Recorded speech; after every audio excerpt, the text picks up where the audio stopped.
नमस्कार प्यारे साथियों, स्वागत है एक बार पुनः आप सभी का अपने इस YouTube चैनल टॉपर गैलेक्सी में। दोस्तों, इस वीडियो पे हम लोग बात करने वाले हैं क्लास 12 हिंदी के अंतर्गत एक काफी ज्यादा इंपॉर्टेंट टॉपिक के ऊपर, जो कि आपका होने वाला है जीवन परिचय। जी हाँ दोस्तों, मैं आपको बताऊंगा यहाँ पर आपको आपके 12th हिंदी के अंतर्गत 4 ऐसे महत्वपूर्ण कवियों के जीवन परिचय, जिन्हें अगर आप लोग पढ़ लेते हैं तो बोर्ड एग्जाम में आपका जीवन परिचय से जो नंबर है वह बिल्कुल पक्का होने वाला है। यानी कि आपका 5 नंबर जो जीवन परिचय का होता है वह आपका इस वीडियो में बिल्कुल पक्का हो जाएगा और इसकी मैं दोस्तों 100% गारंटी देता हूं। और आपको मैं 4 ऐसे जीवन परिचय बताऊंगा, जिनमें से एक जीवन परिचय आपको लिखकर बताऊंगा कि आपको क्लास 12th में जीवन परिचय यानी कि कक्षा 12 हिंदी के अंतर्गत जीवन परिचय आपको कैसे लिखना है, चाहे आप साहित्य हिंदी के छात्र हो या आप सामान्य हिंदी के छात्र हो। तो आपको दोनों प्रकार के छात्रों को बिल्कुल यह वीडियो अंत तक देखना है। और अगर आप इस टाइप से जीवन परिचय लिखते हैं तो आपको बोर्ड एग्जाम में पूरे नंबर मिलने वाले हैं। तो चलिए यहां पर देखते हैं वह 4 कौन से जीवन परिचय हैं। तो यहां पर आज के इस वीडियो में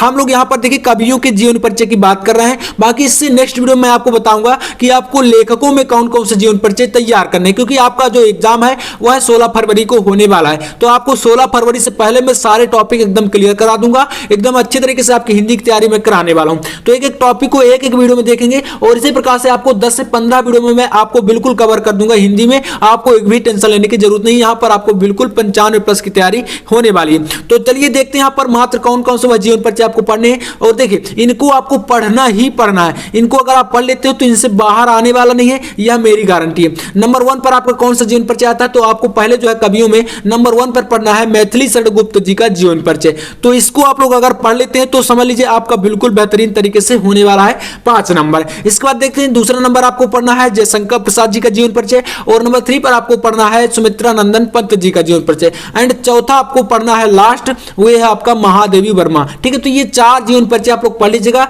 और 4 आपको पढ़ना ही पड़ेगा। ठीक है, इनमें से आपको कोई भी आ सकता है और इससे बाहर नहीं आएगा, मतलब इनमें से तो आपका मिलेगा ही मिलेगा। ठीक है, तो 4 जीवन परिचय आप पढ़ लीजिएगा। बाकी इसके बाद मैं आपको लिख कर बताता हूं कि बोर्ड एग्जाम में आपको जीवन परिचय अपनी कॉपी में कैसे लिखना है, जो कि एक टॉपर स्टूडेंट लिखते हैं उसी टाइप से आपको कैसे लिखना है, ताकि आपके जो 5 नंबर है वह आपको पूरे मिल सके। तो चलिए यहां पर देखते हैं आपको महादेव वर्मा जी का जीवन परिचय मैं आपको लिख कर बताता हूं कि कैसे आपको बोर्ड एग्जाम में लिखना है। देखिए यहां पर आपको लिखना है महादेव वर्मा जी का जो जीवन परिचय है, यह मैं आपको इसलिए लिख के बता रहा हूं क्योंकि यह जीवन परिचय बहुत ज्यादा रिपीट हुआ है, यानी कि बोर्ड एग्जाम में हर बार यह आता है, काफी ज्यादा इंपॉर्टेंट है। तो यहां पर आपको देखिए इस प्रकार से लिखना, बोर्ड एग्जाम की कॉपी में सेम ऐसे ही लिखना है और 12th के अंतर्गत तो खास तौर पर ऐसे ही लिखना पड़ेगा। अगर आप 10th में होते तो थोड़ा बहुत आपका चल जाता कि आप थोड़ा बहुत कम भी लिखेंगे तब भी आपको नंबर मिल जाएंगे, लेकिन यहां पर आपको कैसे लिखना है, क्योंकि यहां पर आपका साहित्यिक योगदान और कृतियां कुछ अलग टाइप से पूछी जाती हैं, तो उस टाइप से आपको कैसे लिखना है, तो इसलिए आप लोग अंत तक देखिएगा। यहां पर देखिए सबसे पहले आपको 2 पेन का यूज करना, आप सभी जानते हैं, काला और नीला। इसके अलावा आपको अन्य पेन को यूज नहीं करना होता है। इसके अलावा देखिए यहां पर आपको हेडिंग डाल देना होता है जीवन परिचय, जिस भी कवि या लेखक का आप लिख रहे हैं उसको आपको वहां पर बीच में नाम लिख देना क्वेश्चन में। अब जब मैं आपको कॉपी लिखना अभी जो बताने वाला हूं जस्ट इस वीडियो के बाद, तब आपको मैं बता दूंगा। तो देखिए यहां पर आपको हेडिंग डालना है जीवन परिचय एंड इसके बाद आपको लिखना स्टार्ट कर देना। अगर आपको इस टाइप से जीवन परिचय नहीं याद होता तो आप करिए कि मैं आपको बताता हूं। सबसे पहले अगर आपको देखिए जीवन परिचय अगर ये जैसे यहां पर लिखा ये याद नहीं होता तो आपको क्या करना है, जैसे हम लोग महादेव वर्मा का लेकर चल रहे हैं तो आप करिए इसमें जैसे इनका जो है जन्म स्थान, यानी जन्म कब हुआ, जन्म स्थान और इनके पिता का नाम और मतलब जो मेन पॉइंट है, तो आपको करना क्या है, सबसे पहले जीवन परिचय में आपको पॉइंट नोट कर लेना है। ठीक है, जिस यहां पर जैसे आप 4 को तैयार करेंगे तो आप लोग चारों को पहले करिए क्या, एक कॉपी बनाइए अभी, जस्ट आपको तुरंत करना यही है क्योंकि हिंदी के लिए आपका टाइम बहुत कम बचा। तो इसलिए सबसे पहले आप लोग जैसे मैथिली शरण गुप्त जी का है तो इनके आपका जन्म का स्थान, जन्म कब हुआ,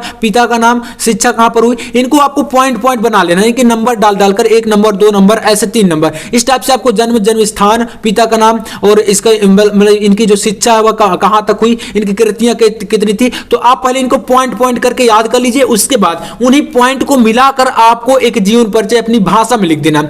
तो आप अगर ऐसे लिखते हैं तो आपको पूरे नंबर मिलेंगे। जैसे यहां पर लिखा कि आधुनिक युग की मीरा वह वेदना की साकार मूर्ति श्रीमती महादेवी वर्मा जी का जन्म सन 1907 ईस्वी को फर्रुखाबाद में हुआ था। मतलब अब इसमें जैसे आपको नहीं याद हो रहा इतना तो आप क्या करेंगे, लिख देंगे कि जन्म का जो समय हुआ 1907 हो गया, उसके बाद फर्रुखाबाद शहर। तो मतलब यहां पर इनके जो पॉइंट है इनको नोट कर लेंगे, बाकी आपको अपनी लैंग्वेज में कन्वर्ट करके लिख देना होता है। तो इस प्रकार से आप जो जीवन परिचय को बहुत अच्छा बना सकते हैं। और हाँ, जैसे हमने यहां पर लिखा कि आधुनिक युग की मीरा व लिखना कि साकार मूर्ति। मतलब दोस्तों यहाँ पर हमने ये बता दिया कि जो हमने मीरा जी से तुलना कर दी और यहाँ पर महादेव वर्मा जी की, मतलब इनकी कुछ खास विशेषता जो है किसी भी कवि या लेखक का आप लिख रहे हैं तो ऐसे आपको लिख देना। जैसे अब हम बात करें सुमित्रा नंदन पंत जी की, तो हम क्या लिखते हैं, प्रकृति के सुकुमार कवि। तो मतलब उनकी कुछ ऐसी खास विशेषताएं हमें बता देनी होती है जो कि मतलब काफी अच्छा हो, ठीक है। तो लाइन आपकी और सुंदर हो जाती है, इससे एग्जामिनर आपको बहुत अच्छे नंबर देते हैं, ठीक है। तो ये चीजें आपको फॉलो करके अपनी बोर्ड एग्जाम की कॉपी को बहुत सुंदर तरीके से लिखना है। इसके बाद यहाँ पर है, इनके पिता का नाम गोविंद प्रसाद वर्मा था। देखिए छोटे छोटे मतलब शॉर्ट में लिखना, ऐसा नहीं कि आप बहुत सारे वो शब्दों में लिखने लग जाए या आप एक पेज से ऊपर लिखें, छोटा सा लिखना, ज्यादा बड़ा नहीं लिखना होता। 5 नंबर का आपको इसी टाइप से जितने मैं वर्ड आपको बताऊंगा इसी प्रकार से आपको लिख देना है, इससे बाहर ज्यादा आपको नहीं लिखना।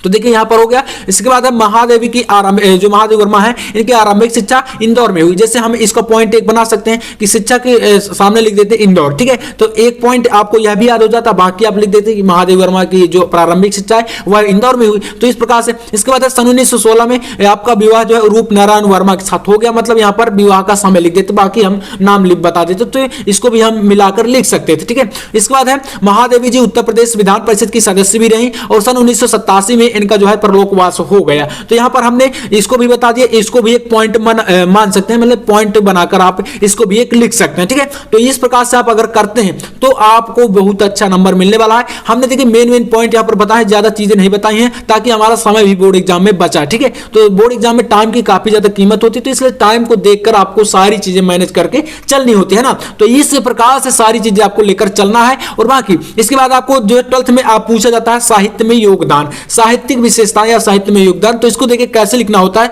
तो वह भी चलिए देख लेते हैं। सबसे पहले यहां पर आपको लिखना है कि महादेवी जी छायावाद की प्रमुख कवयित्री हैं। आप सभी जानते हैं कि छायावाद के 4 प्रमुख लेखक माने जाते हैं, जिनमें से आपका महादेव वर्मा जी का नाम आता है, जयशंकर प्रसाद जी हो गए, सूर्यकांत त्रिपाठी निराला, रामधारी सिंह दिनकर, मतलब 4 आपके काफी महत्वपूर्ण है जो कि छायावाद के स्तंभ माने जाते हैं। तो इनमें से आपको बता देना साहित्य में योगदान यही है कि सबसे पहला आपका इनका स्थान जो आता है वह आपका छायावाद की प्रमुख कवयित्री मानी जाती है ना। इसके बाद है जो इनकी रचना है वह सर्वप्रथम चांद नामक पत्रिका में प्रकाशित हुई।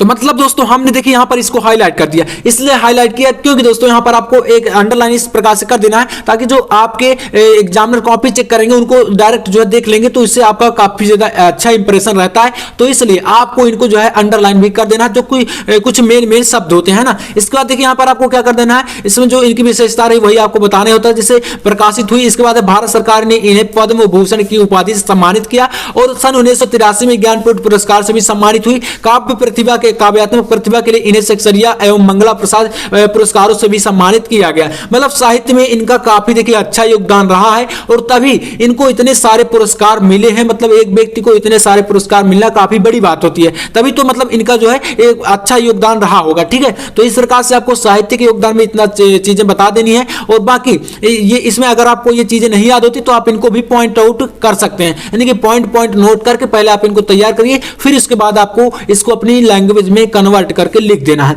इसी प्रकार से जीवन परिचय आपको याद करना। बाकी इसके बाद बात करें यहाँ पर रचनाओं की, तो रचनाओं में आपको देखिए 10th में आप क्या कर सकते थे, डायरेक्ट रचनाएं लिख देते थे, लेकिन 12th में अगर आपको अच्छे नंबर चाहिए तो आपको करना क्या है, चाहे आप एक ही कृति बताएं, लेकिन आपको बताना है कि काव्य की कौन सी है, निबंध की कौन सी है, और जो संस्मरण है, जो भी चीजें आप अगर बता रहे हैं तो उनको हेडिंग डाल के बताइए। बाकी आपको चाहे एक ही बताएं, जैसे यहाँ पर निर्जन निहार सांध्य गीत हो गया, निबंध संग्रह में अतीत के चलचित्र हो गया। तो मतलब आपको एक ही बताना, ज्यादा नहीं बताना होता। बाकी की अगर आप चाहें तो वहां पर ज्यादा भी बता सकते हैं अगर आपको आता है। तो इस प्रकार से आपको बताना। बाकी जीवन परिचय आपको इसी प्रकार से लिखना है और यह 4 जीवन परिचय आपको बिल्कुल तैयार कर लेना है। यहां से आपके 5 नंबर क्लियर होंगे। तो उम्मीद करूंगा कि आपको वीडियो पसंद आया हो। वीडियो अच्छा लगा तो लाइक कर देना और चैनल पर नया हो तो सब्सक्राइब भी कर लेना। मैं आपसे मिलता हूं नेक्स्ट वीडियो में, तब तक के लिए जय हिंद, वंदे मातरम।